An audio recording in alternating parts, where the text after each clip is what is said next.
Assalamualaikum warahmatullahi wabarakatuh.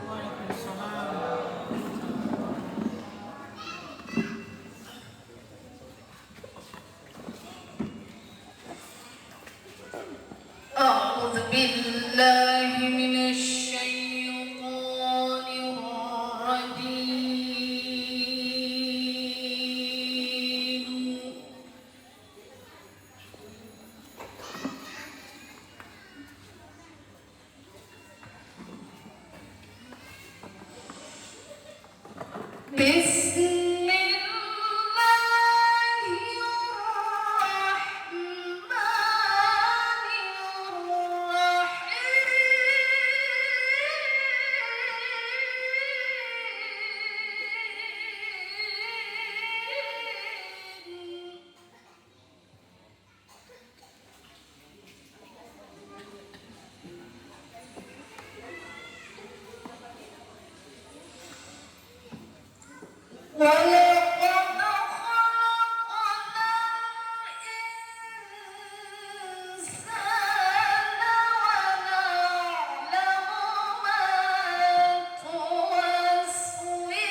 Assalamualaikum warahmatullahi wabarakatuh.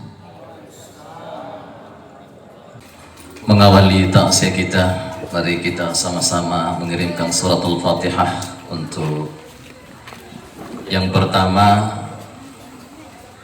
yang baru saja juga berpulang ke rahmatullah, saudara Hamriyah yang kemarin baru 7 hari, kita kirimkan surah Al-Fatihah.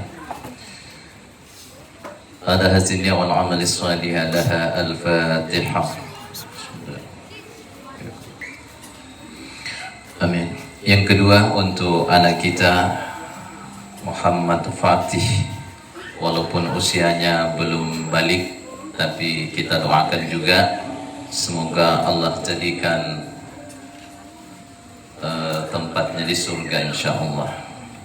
Ala hasinnya wal amali salih lahu al-Fatihah.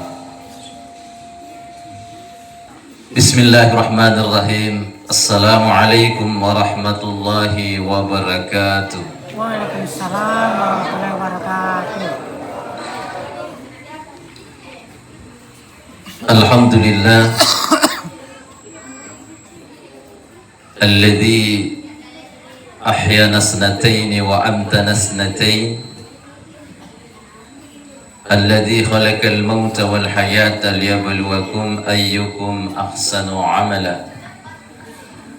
Allahumma salli wa sallim wa barik wa karrim wa azim ala man huwa uswatun wa khutwatun hasana, Sayyidina Muhammadin wa ala alihi wa ala ashabihi wa ala dhurriyatihi wa qarabatihi ajma'in, amma ba'd.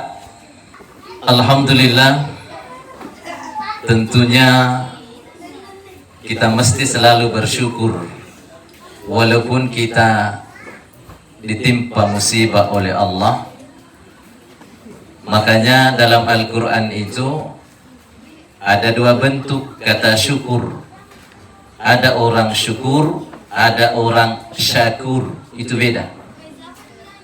Kalau syukur itu hanya berterima kasih kalau dikasih nikmat yang baik oleh Allah. Tapi orang yang syakur bukan hanya nikmat baik ia syukuri, musibah pun ia syukuri. Maka itulah orang-orang yang syakur. Makanya Allah katakan dalam Al-Quran, wa qalilun min ibadiyasy syakur, sedikit dari hambaku orang-orang yang bersyukur. Makanya Bapak Ibu dimuliakan oleh Allah, malam ini kita datang bersama, berkumpul di tempat ini untuk bersama-sama berdoa sekaligus menghibur, membagi duka dengan keluarga almarhum. Karena kenapa Bapak Ibu dimuliakan oleh Allah? Nabi SAW mengatakan, mali abdil mu'min idza faqadtu min ahli summa ihtasabahu lahul jannah. Tiada seorang hamba jika diambil orang yang dicintainya lalu ia bersabar, maka akan dibalas dengan surga. Yang penting sabar. Karena kenapa? Sabar itu Bapak Ibu gampang diucapkan tapi susah dilaksanakan. Makanya sabar itu Allah katakan, innallaha ma'as sabirin, saya bersama orang-orang yang sabar. Makanya kalau kita ditimpa musibah, jalan dikasih oleh Allah 2 kunci. Wasta'inu bis sabri was salah. Jadikan sabar dan salat sebagai penolong. Semakin banyak ujian, semakin bersabar, semakin tingkatkan ibadah salat kita. Insya Allah itulah hamba yang dekat dengan Allah. Saya pakai bahasa apa ini? Bugis Makassar. Campur ini. Ya. Tapi saya mau tanya dulu sampai jam berapa ini? Sampai subuh. Hah? Subuh. Sesakun tu menteng. Mantap kira-kira motor. Sesungguhnya Bapak Ibu, takdir itu 3 kali Allah tentukan selama kita hidup. Jadi anjo toto kan pintalui antu na catat kareng Allah Ta'ala ikat titawa. Pertama di alam arwah, alam ruh. Di situ sudah dicatat kehidupan kita sebelum dimasukkan ke jasad kita, sudah tercatat itu. Kemudian bertemu bapak dengan ibu kita, tersimpan dalam rahim, di dalam kandungan seorang ibu 120 hari, maka dicatat lagi di situ rezeki kita sampai kapan di dunia. Jadi Bang Asim minta tulis di dalam rahim 120 hari. Siapa jekne inun ninun nani mate, siapa kanre nani mate, siapa napas ni pakai asulun tama nani mate, siapa berapa langkah-langkah kaki kita langkahkan meninggal. Jadi semua sudah tercatat Bapak Ibu, tidak boleh dikurangi dan dilebihi. Makanya 120 hari dalam kandungan, di situ ditiupkan roh masuk, wa nafakhtu fihi min ruhi, aku tiupkan kata Allah ruh ke dalam jasad manusia itu. Tercatat di situ. Ya tom min juempun nasi bilang ngamir wampul allona lalambat tanna anronta angidam min tubainiyah. Itu tanda ada manusia. Biasanya muntah-muntah toh. Muntah-muntah gitu, kalau ngidang itu perempuan berarti ya, saya tidak pernah ke ngidang. Biasanya itu kanin atau ayah, dungo na burat nenu. Ngapa na dungo? Caratik dia pun ngidang. Bukan bodoh itu, tapi itu pintar. Di situ dicatat. Kemudian menunggu 9 bulan lamanya lahirlah manusia. Dan pada kehidupannya itu pada bulan Syakban dicatat lagi sekian tahun berputar sampai kapan ia mati. Makanya bulan Syakban itu Bapak Ibu banyak orang biasa bersedekah, memberi makan supaya nanti kehidupan 1 tahun itu semakin bagus. Makanya mati itu tidak ada syaratnya. Jangan kita mengatakan ya pani mati pun nagarin ki jauh jai tahu tina nagarin na mati. Jangan katakan kau pakai nampak mati. Banyak orang tidak tua mati. Contohnya almarhum Ahmad Pati ini umurnya 5 tahun. Padahal banyak kuliah yang tua-tua di sini. Kenapa bukan itu mati? Apalagi Nabi katakan umar ummati baina sittina wa sab'in. Batas umur umat itu antara 60 70. Itu banyak-banyak mati di situ. Saya sudah keliling taksiah Bapak Ibu. Ya, sudah banyak kota saya pergi untuk taksiah. Dan memang rata-rata saya banyak taksiah itu umurnya 50, 60, 70. Banyak itu. Nah, saya lihat muka-muka tadi sini banyak yang itu. Ini lekbaan. Ini menalik bagi saya kan. Banyak begitu. Tetapi namanya mati tidak mesti umur, Pak. Tidak mesti umur itu. Saya itu punya catatan di rumah, buku saya tulis memang buku takziah. Di situ saya catat namanya yang pernah aku takziahi dari umur yang panjang sampai umur yang muda. Yang paling lama saya itu ada di daerah Bantimurung. Berapa umurnya di situ? Dia meninggal 125 tahun. Apa mati? Sibilangan 25 tahun. Jaya anakna jaiton cucuna. Bahkan tina mo nesing kiri cucuna kiri anakna. Kukutaan lagi jo keluarga nang ngapa na jay kaman jo anakna na cucuna. Ternyata pa jaitong ibainin na. Jadi Pak Balen ne pai punaro kila umurut ta jay ibainin ta. Nama dia Muhammad cocok. Kebetulan itu.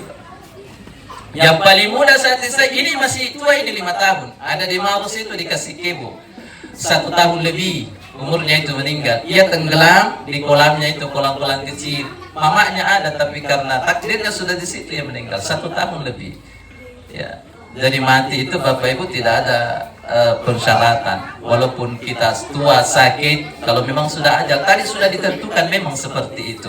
Makanya yang perlu kita perbaiki amalan kita, karena itulah nanti yang menentukan selamat atau tidaknya kita. Makanya Ramadan baru-baru kita laksanakan, sudah Idul Fitri. Jangan lagi menurun amal ibadah kita. Karena banyak orang di Ramadan rajin ngaji, di Ramadan rajin berjama, di Ramadan rajin zikir. Sekali nalek lapasa Idul Fitri semua selesai. Berarti orang seperti ini Pak tidak konsisten, tidak istiqamah dengan ibadahnya. Setidaknya Ramadan itu mendidik kita menjadi lebih baik. Ya, karena mati tidak ada yang tahu kapan, tidak ada yang tahu. Ya, kapan kita mati tidak ada yang tahu. Ya, semua itu rahasia Allah Subhanahu wa Ta'ala. Karena kenapa? Andai mati itu tahu, tidak ada seninya hidup. Ya. Kalau mati itu kita tahu, tidak ada seninya hidup. Ada orang tanya, kenapa kau tidak pergi kerja? Ay, sudah, saya 7 hari mau mati. Untuk apa kerja? Jadi tidak ada lagi seninya kehidupan. Tapi karena rahasia mati itu tidak tahu kita, maka itulah sehingga kita berusaha untuk selalu beramal kebaikan. Karena kenapa? Mati itu 4 rahasianya kita tidak tahu. Yang pertama, makanan tempatnya. Tidak ada yang tahu di mana nanti tempat kita meninggal. Apakah di rumah atau di mana? Tidak ada yang tahu. Kemarin saya di Jayapura Ramadan. Baru masuk 2 Ramadan, ada orang meninggal. Ya. Tapi sayangnya meninggalnya itu di tempat judi. Ya. Sana nabi mati, nakan ustaz, niat mati juing, sana na mati, tapi niat natakala, dubululina, budubuluan na. Karena katina na wajib mati, itu cilakai, mana sana. Tidak ada yang tahu tempatnya di mana. Yang kedua, sebabnya. Tidak ada yang tahu apa sebabnya di mana. Apakah garing apa tidak. Ya. Tapi saya mau tanya dulu ibu-ibu ini, mau mati apa? Mati tiba-tiba atau mati garing? Mana dipilih? Mau mati sakit atau mati tiba-tiba? Tidak ada pilihan ketiga. Kenapa ini makalah? Jangan sakit mati. Mantap, mereka menaruh sililin atau ya. Kalau ada pilihan seperti itu, ya lebih baik pilih mati sakit sebelum kita mati. Kenapa?